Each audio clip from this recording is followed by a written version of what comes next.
भारत में ब्यूटी और skin care industry इस वक्त एक क्रांतिकारी बदलाव के दौर से गुजर रही है। 2024 में इस इंडस्ट्री का आकार इतना बड़ा हो चुका है कि इसने ग्लोबल कंसल्टिंग फर्म की भविष्यवाणी को भी पीछे छोड़ दिया। यह बात हाल ही में हुए निखिल कामत के पॉडकास्ट, जहां पर टीरा, बॉम्बे शेविंग कंपनी एवं इंडी वाइन के फाउंडर से जानने को हमें मिली। चलिए जानते हैं भारत की इस beauty and personal care market revolution के बारे में विस्तार से। 2024 में भारत की beauty and personal care market का कुल आकार $21 बिलियन तक पहुंच गया है, जो कि मैकेंजी और बेन जैसी फर्म की 2025 की प्रोजेक्शन से भी ज़्यादा है। यानी इंडस्ट्री उम्मीद से तेज़ी से बढ़ रही है, लगभग 10 से 11% की सालाना ग्रोथ रेट के साथ। अब अगर सेगमेंट वाइज देखें, हेयर केयर सबसे बड़ा हिस्सा है, करीब 7 से 8 बिलियन डॉलर का। स्किन केयर लगभग $6 बिलियन का, और कलर कॉस्मेटिक व फ्रेग्रेंसेस दोनों करीब $3 के। कुल मिलाकर ब्यूटी मार्केट यानी स्किन, हेयर, मेकअप और फ्रेग्रेंस मिलकर पूरे बीपीसी मार्केट का करीब 40 से 45% हिस्सा बनते हैं। अब बात करते हैं कुछ बड़े ट्रेंड्स की।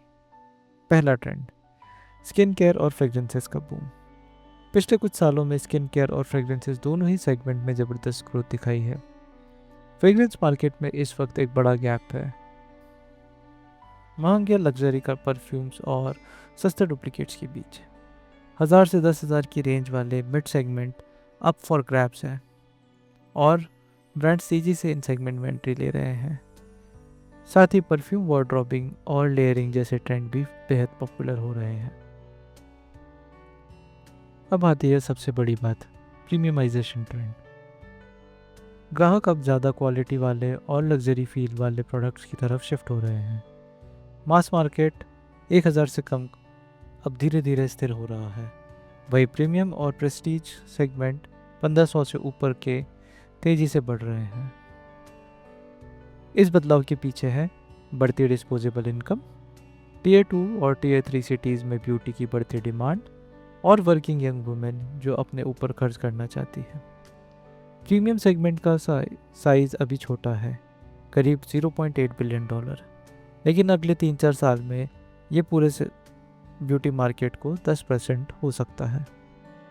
नए ज़माने के ग्राहक, खासकर जेन जी, अब सिर्फ लुक्स नहीं, क्वालिटी और ट्रांसपेरेंसी चाहते हैं।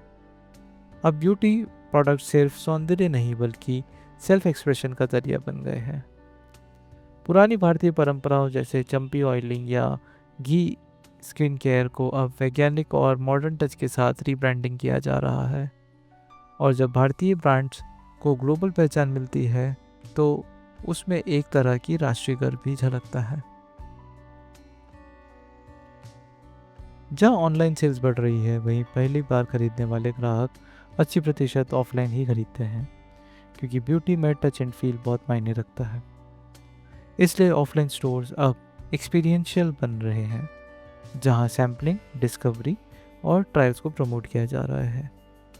और सबसे मज़ेदार बात, भारत अब बन चुका है mini capital of the world. Luxury brands अब छोटे पैक और ट्रैवल साइज वर्जन बना रहे हैं, ताकि ग्राहक कम दाम में प्रीमियम अनुभव ले सकें। अब रुक करते हैं और थोड़ा डिटेल में समझने के लिए कि किस तरह India beauty and personal care market में प्राइसिंग और सेगमेंटेशन रिवॉल्यूशन हो रहा है, जहाँ हर प्राइस पॉइंट के पीछे एक अलग ग्राहक और एक नई सोच है। भारत की ब्यूटी इंडस्ट्री को 4 बड़े प्राइस सेगमेंट में बांटा जा सकता है: मास, मास्टीज, प्रीमियम, प्रेस्टीज एंड लग्जरी। मास वो कैटेगरी है जिसमें 1000 से नीचे के सारे आइटम्स आते हैं। मास्टीज 700 से 1000 रुपये के बीच में, प्रीमियम 1000 से 1500, और प्रेस्टीज 2300 से ऊपर के। अभी प्रेस्टीज मार्केट का साइज लगभग $0.8 बिलियन है, लेकिन अगले 3-4 साल में पूरे ब्यूटी मार्केट का 10% बन सकता है। यानी आने वाला वक्त लग्जरी इंडियन ब्यूटी ब्रांड्स का हो सकता है। आज की सबसे बड़ी ट्रेंड है प्रीमियमाइजेशन, यानी ग्राहक अब सस्ते में अच्छा नहीं बल्कि थोड़ा महंगा और बेहतर खरीदना चाहते हैं। प्रीमियम और प्रेस्टीज कैटेगरी सबसे तेज़ी से बढ़ रही है, वही मास मार्केट धीरे धीरे स्थिर हो रहा है। कई मास ब्रांड्स भी अपने प्रोडक्ट्स को प्रीमियम फील दे रहे हैं ताकि उनके ग्राहक दूसरे ब्रांड्स की ओर ना जाएं। लेकिन ध्यान रहे, भारत अभी भी वैल्यू मार्केट है। ग्राहक पैसा तभी खर्च करते हैं जब उन्हें वास्तविक वैल्यू दिखती है। तो आखिर कौन से फैक्टर हैं जो इस बदलाव को चला रहे हैं? 4 बड़े कारणों से इन्हें समझते हैं। डिस्पोजेबल इनकम और एफ्लुएंस।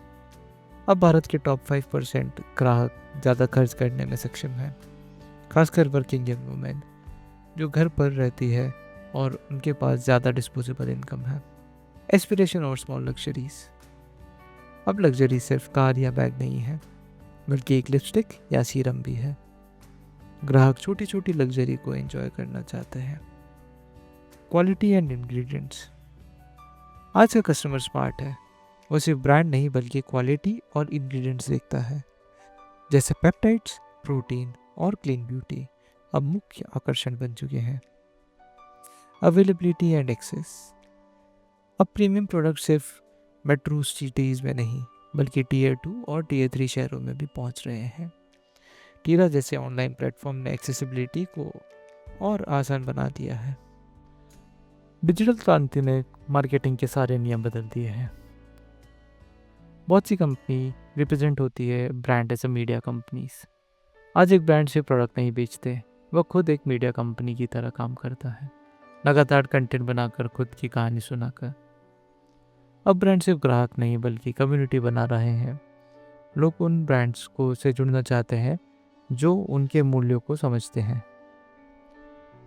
डिजिटल ग्रोथ के बावजूद ब्यूटी की पहली खरीद का 80% ऑफलाइन ही होता है, क्योंकि टच एंड फील बहुत ज़रूरी है। अब टीरा जैसे स्टोर्स एक्सप्रेशन जोन्स बन चुके हैं, जहां सैम्पलिंग और डिस्कवरी को प्रोत्साहित किया जाता है। अब भारतीय ब्रांड सिर्फ भारत के लिए नहीं बल्कि दुनिया के लिए बन रहे हैं, जैसे सेफोरा जैसे प्लेटफॉर्म्स पर इंडियन हेयर केयर और आयुर्वेद ब्रांड्स को ग्लोबल पहचान मिल रही है। ब्यूटी में टेक्नोलॉजी अब केंद्र में है। कंपनियां एआई और इमेज स्कैनिंग से ग्राहक की स्किन, उम्र व वातावरण को समझकर पर्सनलाइज्ड प्रोडक्ट रिकमेंड कर रहे हैं। चलिए जानते हैं कुछ केस स्टडीज जो कि पॉडकास्ट में डिस्कस की गई थी। इंडिया ऑयल एक ऐसा ब्रांड है जिसने भारतीय परंपरा को ग्लोबल स्टाइल में बदला। फाउंडर दीपा ने इस ब्रांड को सिर्फ भारत में नहीं बल्कि यूएस, यूके और इंडिया तीनों जगह एक साथ लॉन्च किया। उन्होंने कुछ स्ट्रैटेजीज अपनाई, जैसे hero product strategy. India oil की सफलता की जड़ है उसका एक हीरो प्रोडक्ट, चंपी हेयर ऑयल, जो अकेला लगभग 50 से ज़्यादा % सेल्स कर लाता है। पहले जहां हेयर ऑयलिंग यानी चंपी को पुराना और अनुकूल माना जाता था, इंडिया ऑयल ने इसे एक क्लीन गर्ल एस्थेटिक और जेंजी सेल्फ केयर मूवमेंट में बदल दिया। यानी नानी के नुस्खे अब बन गया है modern science with style. India oil ने सफोरा यूएस और यूके के साथ पार्टनरशिप की, जिससे ब्यूटी इंडस्ट्री का वर्ल्ड कप कहा जाता है। फाउंडर दीपा की 2.5 मिलियन फॉलोअर्स की कम्युनिटी ने ब्रांड के लॉन्च के वक्त ट्रैम्पोलिन जंप दिया। ब्रांड ने आयुर्वेदिक प्लस केमिस्ट्री का फ्यूजन बनाकर भारत की पारंपरिक पहचान को ग्लोबल लेवल पे फिर से परिभाषित किया। सबसे बेहतरीन टेक्सचर और क्वालिटी के लिए प्रोडक्ट्स जापान और कोरिया में बनाए जाते हैं, लेकिन इंग्रेडिएंट्स भारत के लिए जाते हैं। आज इंडिया ऑयल का रेवेन्यू भारत में ही 60% तक पहुंच चुका है और ये आंकड़े दिन ब दिन बढ़ रहे हैं। दूसरा केस स्टडी।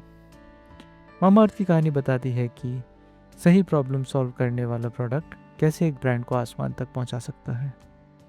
मामाअर्थ ने शुरुआत की थी एक बहुत ही अलग प्रोडक्ट से, मॉस्किटो रिपेलेंट फॉर किड्स, जिसने अकेले कंपनी की महीने की 4-5 करोड़ की सेल्स में से करीब 3 करोड़ का योगदान दिया।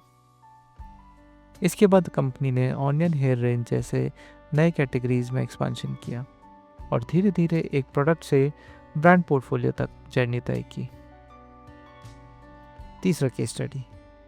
मिनिमलिस्ट एक मास्टरी क्लास है पोजिशनिंग और एजुकेशन की। ब्रांड ने सही वक्त पर मार्केट में एंट्री ली, जब लोग एक्टिव इंग्रेडिएंट्स वाले स्किन केयर की तलाश में थे। मिनिमलिस्ट ने ग्राहकों को इंग्रेडिएंट्स के बारे में सिखाया। व्हाट्स इनसाइड योर बॉटल को मार्केटिंग का हिस्सा बना दिया। यह ब्रांड फाउंडर सेंट्रिक नहीं था, बल्कि उसने शेयर्ड वैल्यूज़ और एजुकेशनल ट्रस्ट से अपना ऑडियंस बनाया। मिनिमलिस्ट आज करीब 480 करोड़ के टॉप लाइन पर लगभग 3000 करोड़ की वैल्यू पर डिस्कस किया जाता है। हालांकि ये एक भारतीय ब्रांड है, पर इसकी स्टाइल और पैकेजिंग को लेकर कई लोग इसे फॉरेन ब्रांड मान लेते हैं, जो दिखाता है कि क्वालिटी अब बॉर्डर्स नहीं जानती। चौथा केस स्टडी है टीरा। टीरा रिलायंस रिटेल का ब्यूटी प्लेटफॉर्म भारत में ब्यूटी शॉपिंग का अनुभव बदलने आया है। टीरा का विजन है एस्पिरेशनल येट अफोर्डेबल, यानी चाहे 200 की लिपस्टिक हो या 2000 की, हर ग्राहक को मिलना चाहिए एक प्रीमियम एक्सपीरियंस। टीरा स्थानीय ब्रांड्स को बढ़ावा दे रहा है, उन कंपनियों को जो स्ट्रॉन्ग ब्रांड स्टोरी और गुड प्रोडक्ट्स के साथ आती हैं। इसके स्टोर्स में लगे हैं सैम्पलिंग वेंडिंग मशीन्स, जो हर विजिटर को नया सैंपल गिफ्ट करते हैं। इससे ग्राहकों को एक गिफ्टिंग एक्सपीरियंस मिलता है, और यही वजह है 80% पहली खरीदी अब भी ऑफलाइन होती है। AI और डेटा के जरिए टीरा हर ग्राहकों को उसकी ज़रूरत के हिसाब से सही ब्रांड को से जोड़ता है। पांचवा case study, Bombay shaving company.